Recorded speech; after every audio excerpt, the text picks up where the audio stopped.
Hello bachcho, let's see this question. The question says that in the expression W1 is equal to W naught e raised to the power RT, that is for geometrical growth.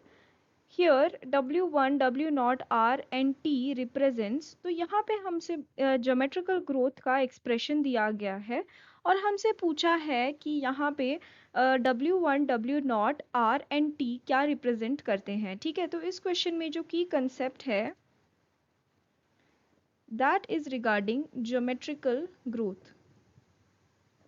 तो geometrical growth में हमें क्या देखने के लिए मिलता है कि यहाँ पे जो डॉटर सेल्स प्रोड्यूस होते हैं, सारे के सारे डॉटर सेल्स में कैपेसिटी होती है for division. They all can divide and produce even more daughter sales.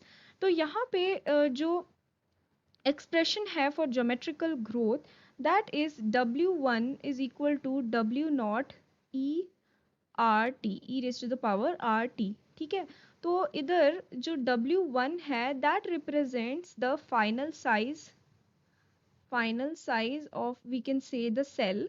W naught represents the initial size.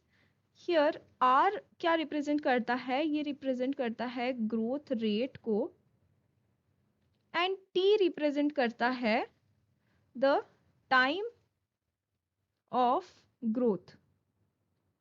ठीक है, T क्या रिप्रेजेंट करता है, टाइम ऑफ ग्रोथ.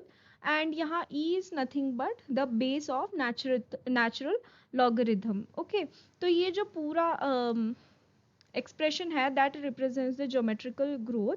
एंड इसके लिए ग्रोथ कर्व भी होता है. जो ज्योमेट्रिकल ग्रोथ के लिए जो कर्व होता है वो सिग्मॉइड कर्व होता है, कुछ ऐसा जो डिवाइडेड रहता है in the initial lag phase, log phase and stationary phase.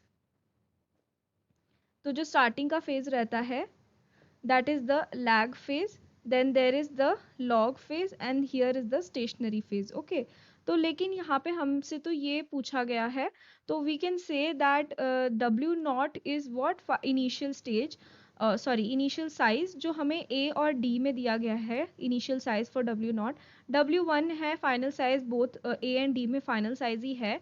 R is the growth rate, तो सारों में ग्रोथ रेट R को ही बताया गया है. And T is the time of growth.